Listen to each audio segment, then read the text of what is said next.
pasmado ang bunganga. Beep, beep, beep, beep, beep. Ang tagalupa na viral ang mukha. Bip, bip, bip, bip, bip. Bumibip, bip, bip, bip, bip, bip, bip, bip, bip, bip, bip na ba? Ang lahat, Martian, Beep, beep, beep, beep. Enrico Pañero, Bip, bip, bip, bip, bip.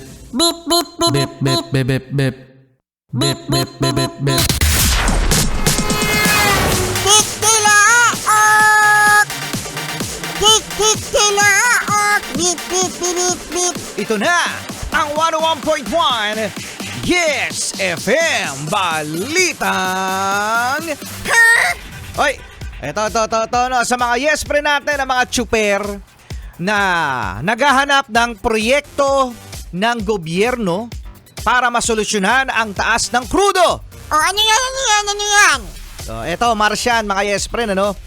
Meron ng bagong fuel subsidy program, no? Ang administrasyong PBBM. Ay, ano yan?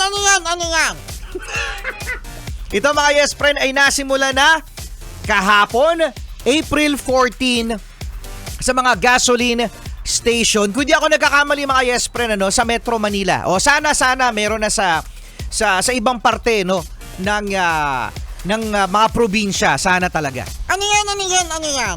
Ito.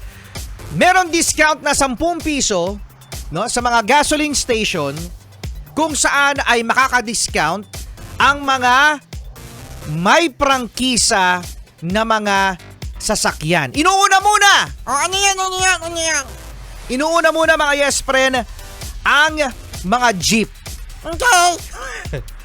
Susunod daw ang ibang mga transportation katulad ng TNBS, taxi, no. Kasama na rin pala yung UV Express dito sa 10 pesos na discount, okay, sa mga gasoline station. So pumunta kayo doon mga yes friend, ang mga gasoline station, ang mga gasoline boy at girl ay merong app kung saan i-input doon ang plate number ng sasakyan, at kung hindi kayo kasama doon sa listahan na nasa app ng gasoline station na yon, Ano mangyayari? wala kayong discount. Hindi naman para sa lahat yan! Hindi para sa lahat! Yun nga, para sa may mga prangkisa. No.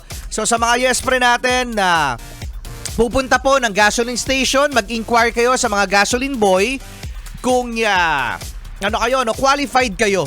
Because again, meron sila dong app sa kanilang cellphone kung nakapaloob ang inyong plate number sa listahan ng mabibigyan ng 10 pesos na discount.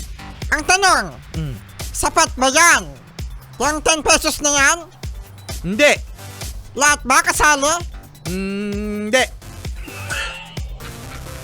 Pang matagalang solusyon ba yan? Hindi. Tignan mo! Ano ka ba? Gumagawa na ka ng solusyon eh. Gumagawa na ka ng solusyon. Ano ba? Diba? May limit ba yan? Meron. 30 liters kada araw, mga yes friend, ang ilalagay na diesel o gas, depende yan sa transportation. No? Na nakarehistro, may prangkisa doon sa app. So 30 liters per day. So sabi nila mga yes friend, ay sapat na yon para sa buong maghapon na biyahe ng mga tsuper. Well, thank you May solusyon na nga eh! Thank you! Thank you Jolly Chip Mini!